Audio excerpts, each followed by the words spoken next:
अस्सलामुअलैकुम बच्चों। जनाब Babubhai Sopariwala girls primary school home learning कक्षा 7 विषय हिंदी विषयांक है बच्चों हमारा पुनरावर्तन पाठ 5 से 8। आज हम देखेंगे प्रश्नों के उत्तर। हमारा पहला प्रश्न है बच्चों, विविध प्रकार के फूल किस बात के प्रतीक है? जवाब, विविध प्रकार के फूल भारत की विविधता के प्रतीक है। किसके प्रतीक है? भारत की विविधता के। अलग अलग फूलों की माला किसका प्रतीक है? अलग अलग फूलों की माला विविधता में एकता का प्रतीक है। किस में? विविधता में एकता। तीसरा प्रश्न, कविता में कोयल, पपीहा और बुलबुल किसके प्रतीक हैं?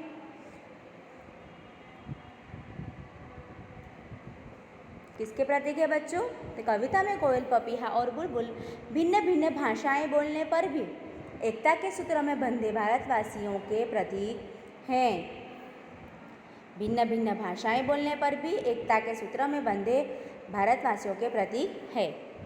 सभी धर्मों का सार क्या है? जवाब, सभी धर्मों का सार एक ही है, मनुष्य को बुराइयों से दूर रखना और उसे उन्नत बनाना। सभी धर्मों का सार यही है कि मनुष्य को बुराइयों से दूर रखना और उसे उन्नत बनाना। पाँचवा, माला में कौन कौन से फूल एक रूप हुए हैं? जवाब, माला में बेला, गुलाब, जूही, चंपा, चमेली आदि तरह तरह के फूल एक रूप हुए हैं। कौन कौन से फूल बच्चों याद है ना आप लोगों को? बेला, गुलाब, जूही, चंपा, चमेली। अगला प्रश्न है कि हिंद देश की निवासी कविता में किन किन नदियों का उल्लेख है? किन किन नदियों का उल्लेख है बच्चों? गंगा, यमुना, कृष्ण, ब्रह्मपुत्र और कावेरी। इन नदियों का उल्लेख है। अगला प्रश्न है कि गुरुदेव रविंद्रनाथ टैगोर ने बालक विक्रम के बारे में क्या भविष्यवाणी की थी? तो क्या भविष्यवाणी की थी उन्होंने? कि यह बालक बड़ा होकर बहुत यशस्वी बनेगा। यशस्वी यानी कि यश पाना, नाम कमाना। गुरुदेव रविंद्रनाथ टैगोर ने बालक विक्रम के बारे में भविष्यवाणी की थी कि यह बालक बड़ा होकर बहुत यशस्वी बनेगा। विक्रम साराभाई का जन्म कब और कहाँ हुआ था? विक्रम साराभाई का जन्म 12 अगस्त सन 1912 को अहमदाबाद में हुआ था। 12 अगस्त सन 1912 को अहमदाबाद में हुआ था। डॉक्टर विक्रम साराभाई के माता पिता के नाम क्या थे? तो डॉक्टर विक्रम साराभाई की माता का नाम सरला देवी और पिता का नाम अंबालाल था। विक्रम साराभाई को किन विषयों में दिलचस्पी थी? विक्रम साराभाई को गणित और भौतिकी विषयों में गहरी दिलचस्पी थी। विक्रम साराभाई को भारत में किन वैज्ञानिकों का सानिध्य मिला? विक्रम साराभाई को भारत में सर सीवी रामन तथा डॉक्टर होमी भाभा जैसे वैज्ञानिकों का सानिध्य मिला।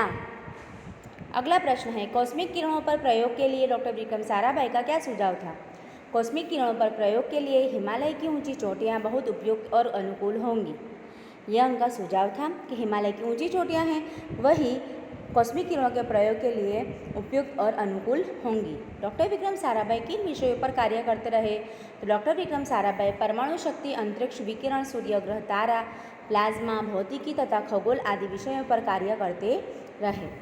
डॉक्टर विक्रम साराभाई उच्च कोटि के वैज्ञानिक होने पर भी अन्य किन क्षेत्रों में रुचि रखते थे? डॉक्टर विक्रम साराभाई उच्च कोटि के वैज्ञानिक होने पर भी अन्य कला, शिक्षा और सामाजिक क्षेत्र में रुचि रखते थे। डॉक्टर विक्रम साराभाई की मृत्यु कब और कहाँ हुई? डॉक्टर विक्रम साराभाई की मृत्यु 21 दिसंबर सन 1917 को त्रिवेंद्रम के निकट थुम्बा नामक स्थान पर हुई। कहाँ पर हुई?